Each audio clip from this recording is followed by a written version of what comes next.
any further questions. Yep, thanks, Chair. Now, where we left off last night. We're all refreshed, and today's a brand new day, Mr. Skidmore, so I'm going to ask my series of questions which are pertinent to some constituents in Western Australia around the multi-crew cooperation training course.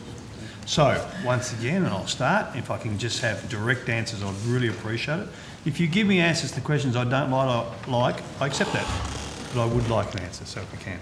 So, can you outline the consultation process followed ahead of the introduction of the mandatory MCC training course? Certainly, Senator. I'm happy to. The MCC training is actually part of Part 61 regulation, and the consultation that occurred was part of that Part 61 consultation for that regulation. So the initial consultation started in March 2011, where there was a working group for the regulation itself. On 17th of November 2011, there was a discussion regarding the draft regulations, and that was public consultations, advertised in newspapers and on the website.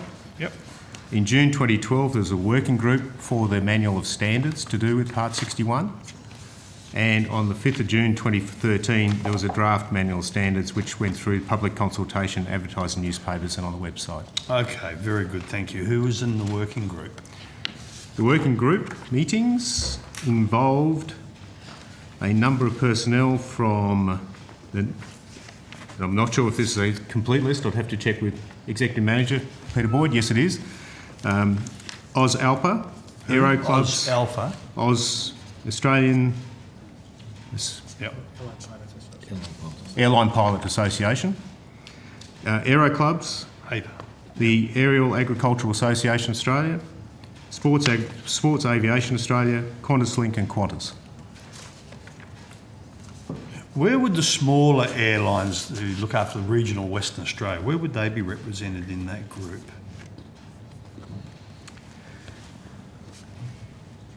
In that initial group? Yeah, on the working committee. I mean, it's not AP, I know that. It wouldn't be the sports one. You know, we have a number of regional airlines. We've got a number of regional airlines around the country, so they don't fall into Qantas Link. In our initial working group, it doesn't appear to be anyone, but in the consultation, further consultation, the RAAA was certainly involved, which is the Regional Aviation Australia. Yes. So when did they become involved? My indications are responses after the public consultation on November 2011, so receiving responses in February of 2012. Okay. So would it be fair to say they've been part of the consultation process since November 2011? Yes, Senator. Yeah, okay, that's great. All right. When was the MCC mandated into regulations? It would be incorporated as part of Part 61. I'll get Executive Manager Peter Boyd to confirm. Or my expert, Roger Crossway. What was your definition of an expert?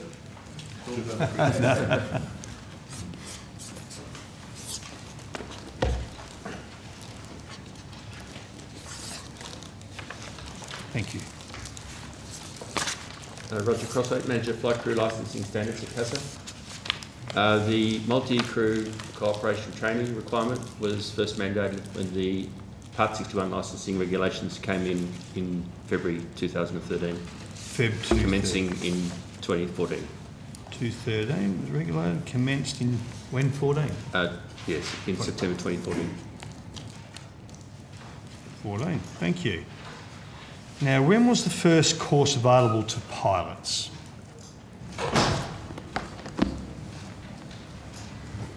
Senator, the first new course, which was approved under the system, was in January of this year. Okie doke. Can you list the course locations, Mr. Crossway? Melbourne. Yep. Only Melbourne?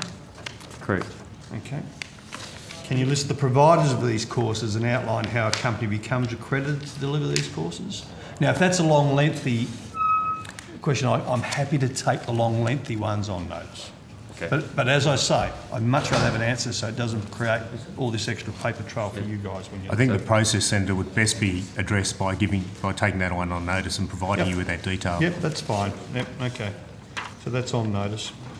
Now, I understand from Australian Helicopter Industries Association's media release dated 9th of May 2015 that CASA has advised that a post-implementation review of the regulation is underway. Is that correct?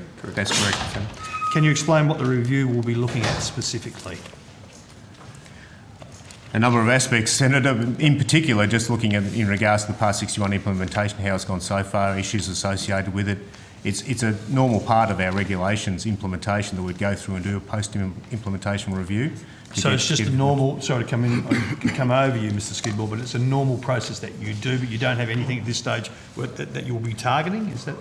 It's a normal process in regard to our regulation implementation. In this case, in Part 61, I became aware when I stepped into this job that there were issues associated with Part 61, and I wanted to get more information, hence some of the letters that I sent out to all pilots, asking them to provide me with specific information regarding issues associated with Part 61 so we can address them. Are you able to share what your issues are with Part 61 with the committee?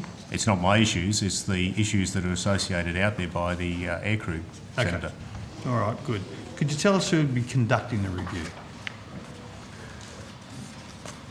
Roger?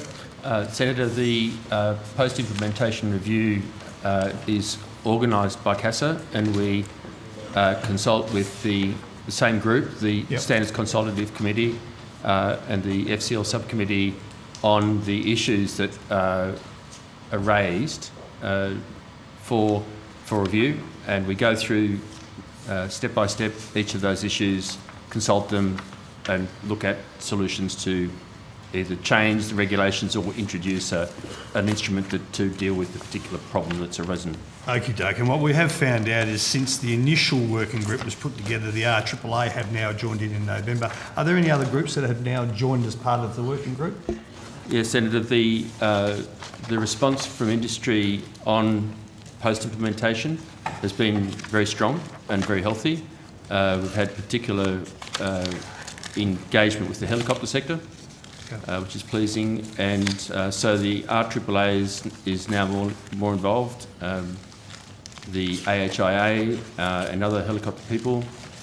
We've been in contact with mustering people as well.